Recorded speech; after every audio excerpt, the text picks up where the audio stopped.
Oh, it started at a very exciting time. I had been involved for several years, well, a number of years prior to becoming president, worked my way up through the offices. And we had made a decision as a group of alumni who were involved in the association to really professionalize our association. Pitt, back in the late 80s, was really behind our peer institutions in alumni activities. And at that time, Wes Posvar was the president and chancellor, and Bruce Lacine was the vice chancellor for institutional advancement. And several of us talked to the chancellor and Bruce Lacine about wanting to bring the Pitt Alumni Association up to what Division I schools were all about. They authorized a search for a permanent executive director professional. I participated in that search process, and that brought us Lee Patouillet, who was here for 17 years. I was the chair of that strategic planning committee. I believe that was '92, and so I had participated in all those discussions with other alumni and administration, faculty, as to what we wanted to try to accomplish. So I kind of had the big overarching picture. Was just very, very anxious to move forward, perhaps at times a bit impatient. In my real life, I'm a home builder, an entrepreneur, one who makes decisions and moves forward, and I listen to what everybody tells me, and then I make a decision and we move forward. Where I've learned that the university community is a lot more involved with people's participation, and it takes time. And but we had a lot of great ideas, and we accomplished a lot of them as we moved through those 2 years.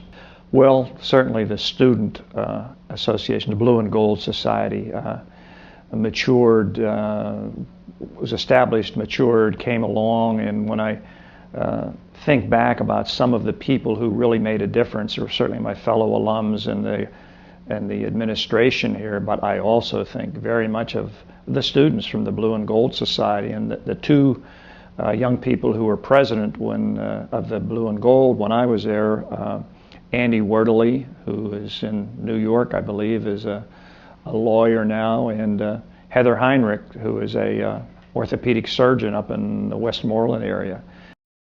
We established our life membership program, which continues to grow and is so very important.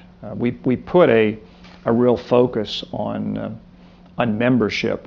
We were trying to establish the Alumni Association as a valued partner with the administration, with the various schools.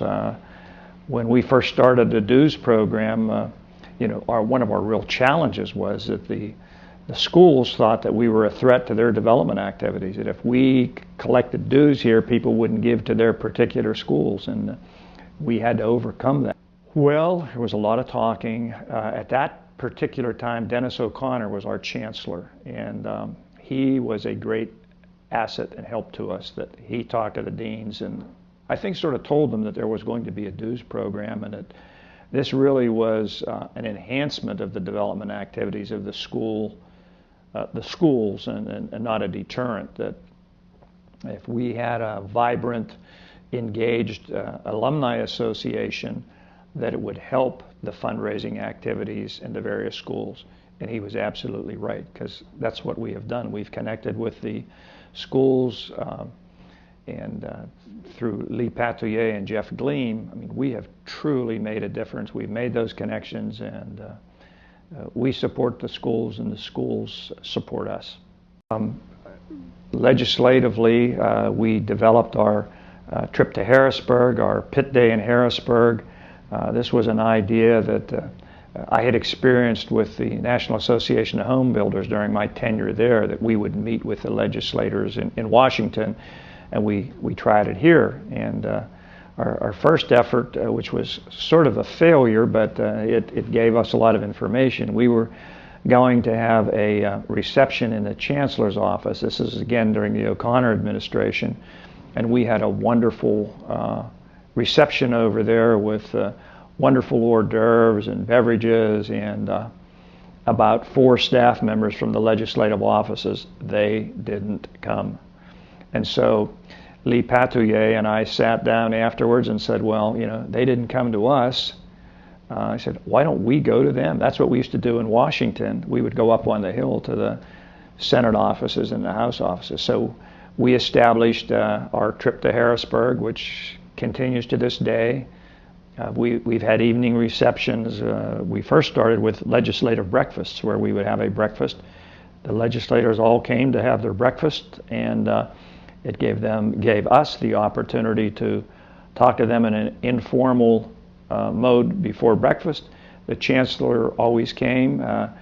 By that time, Mark Nordenberg had become our chancellor, and he always gave a sort of a state of the university address, and I think we made tremendous progress. That was really exciting, and watching Mark Nordenberg put together the team that has been so incredible, I mean, for these last 15 years. You know, Jim Marr as provost, and Jerry Cochran, and the changes that have occurred in athletics, and the changes in institutional advancement, and the successes of all these things. I think the deans know that we're here for Pitt, and whether it be the School of Medicine or the School of Business or the School of Nursing, we're here to assist in any way we can. Athletics is another area where I think we made tremendous progress in our relationship with the athletic department during my term.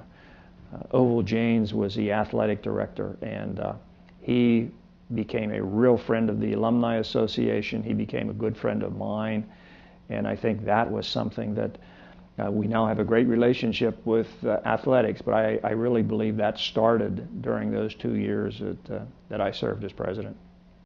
There were a few things from the past, and certainly the future, we'll talk about that. But the past, one of the things that we used to do here at the university was there would be an honorary chair of homecoming each year.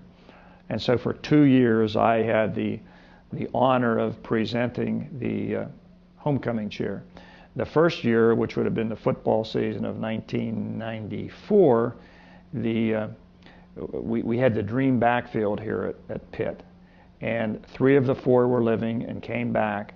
And to meet those 3 gentlemen, Marshall Goldberg in particular, was just a hoot. But we met them the night before. We shared seats with them in the Chancellor's box at the old Pitt Stadium. And we went down on the field. We walked down from the Chancellor's box to the field, and we presented them. It was a silver dish. And it was great. And the university had a car there to take these 3 gentlemen back to the top of the hill. Marshall Goldberg, who was a great football player here and professionally, looked at me and said, "Young fella, you think you can do those stairs? I know I can." So 2 of them went in the car, and Marshall Goldberg and Roger Glunt walked up the stairs from field level to the Chancellor's box.